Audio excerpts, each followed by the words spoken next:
சென்னையில் நற்செய்தி விடுதலை பெருவிழா. நாள் ஜூலை 5, 6. நேரம் மாலை 6 மணிக்கு. தேவ செய்தி சகோதரர் எல். வின்சென்ட்ராஜ்.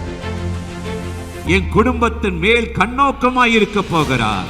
நாங்கள் பழுகவும் பெருகவும் விரிவடைவும் சுகத்தோடும் பலத்தோடும் சமாதானத்தோடு வாழவும் ஆண்டவர் இந்த வருஷம் எனக்கு அனுக்கிரகம் செய்ய போகிறார். சகோதரி கலா வின்சென்ட்ராஜ். எந்த காரியத்துல நீங்க ஏங்கி எதிர்பார்த்து இயேசுவே என் மேல் இரக்கமாயிரும், எனக்கு இந்த காரியத்தை செய்யுங்கன்னு சொல்லி வந்திருக்கிறீங்களோ, நீங்க நம்பி வந்த காரியத்தை அவர் வாய்க்க பண்ணி உங்களை நடத்துகிறவர். அல்லேலூயா.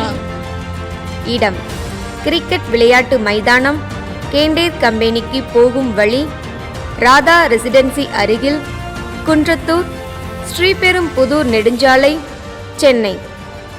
தேவப்பிள்ளைகளே, இந்த நற்செய்தி விடுதலை பெருவிழாவில் கலந்து கொண்டு குடும்பத்தின் ஆசீர்வாதத்திற்காகவும் சமாதானத்திற்காகவும் தேவனிடமிருந்து நன்மைகளை பெற்று செல்ல உங்கள் யாவரையும் அன்போடு அழைக்கிறோம். மேலும் விவரங்களுக்கு கீழே உள்ள தொலைபேசி எண்ணை தொடர்பு கொள்ளுங்கள்.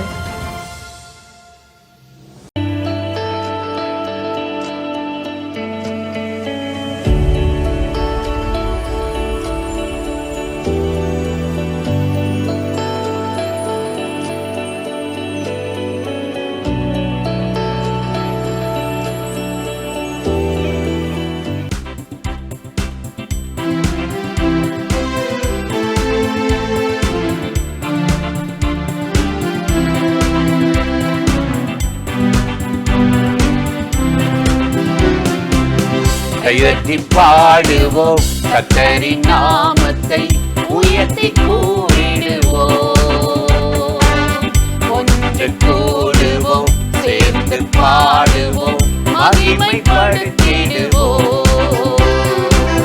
கைதட்டி பாடுவோம், கர்த்தரின் நாமத்தை உயர்த்தி கூறிடுவோம். ஒன்று கூடுவோம், சேர்ந்து பாடுவோம், மகிமைப்படுத்திடுவோம்.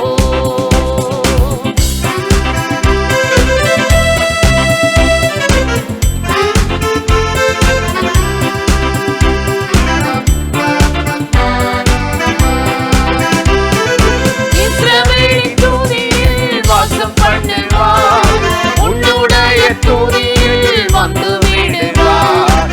இஸ்ரவேலின் தூதியில் வாசம் பண்ணுவார், உன்னுடைய தூதியில் வந்து விடுவார். துதித்திடும் தூதியில் மகிழ்ந்திடுவார், வெற்றி மேல் வெற்றியை தந்திடுவார். துதித்திடும் தூதியில் மகிழ்ந்திடுவார், வெற்றி மேல் வெற்றியை தந்திடுவார். கைதட்டி பாடுவோம், கர்த்தரின் நாமத்தை உயர்த்தி கூடுவோம், சேர்ந்து பாடுவோம், மகிமைப்படுத்திடுவோம்.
பிரியமானவர்களே, ஆண்டவராகிய இயேசுவின் நாமத்தினாலே இந்த காலை நேரத்தில் மாதத்தின் முதல் நாளில் உங்களை சந்திப்பதில் மிகுந்த மகிழ்ச்சி அடைகிறேன்.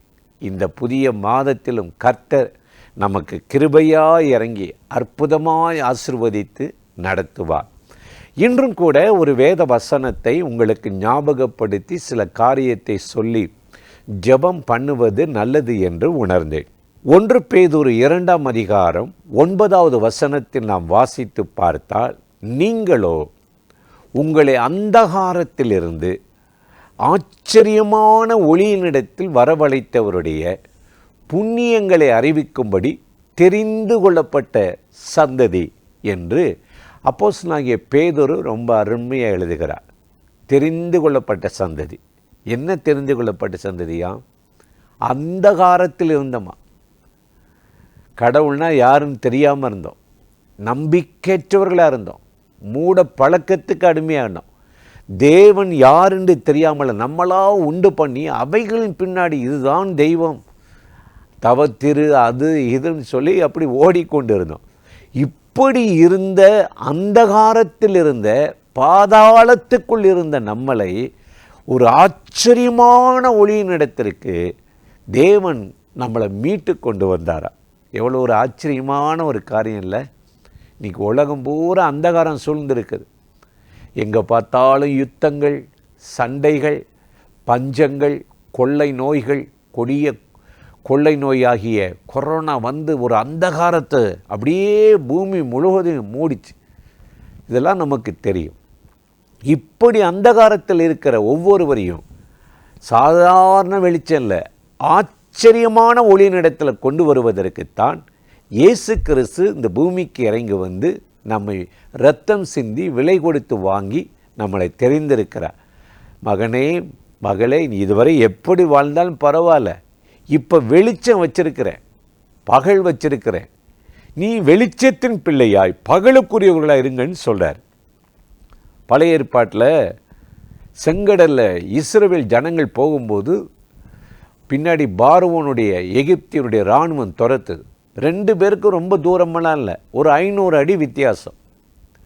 முன்னாடி போகிற இஸ்ரவேலருக்கு அந்த இரவு பகலாக இருந்துச்சான், வெளிச்சமாக இருந்துச்சான். ஆனால் எகிப்தியருக்கோ அது அந்தகாரமாக மாறிடுச்சு அப்படின்னு சொல்கிறத பார்க்குறோம். ஒரே இடத்துக்குள்ளே ஒரு 500 அடிக்குள்ளே வித்தியாசம் ஆயிடுச்சு. பார்த்தீங்களா?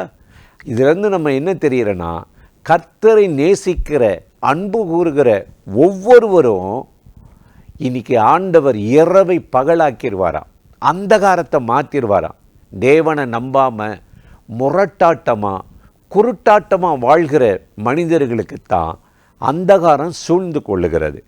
இன்றைக்கு காலையில் இந்த நிகழ்ச்சியில் இணைந்து இந்த வார்த்தைகளை கேட்கிற எனக்கு அருமையான சகோதர சகோதரிகளே, இந்த மாதத்தில் நான் எப்படி சமாளிப்பேன், எப்படி நடக்க போகிறேன், பல கடன் நெருக்கடி, பண தேவைகள், பல பிரச்சனைகளை சந்திக்கணும், அந்தகாரமாக இருக்குது, எதை பார்த்தாலும் தோல்வி, வருகிற வார்த்தையில் நம்பிக்கையற்றதாக இருக்குன்னு நீங்கள் நினைக்கிறீங்களா? கவலைப்படாதீங்க.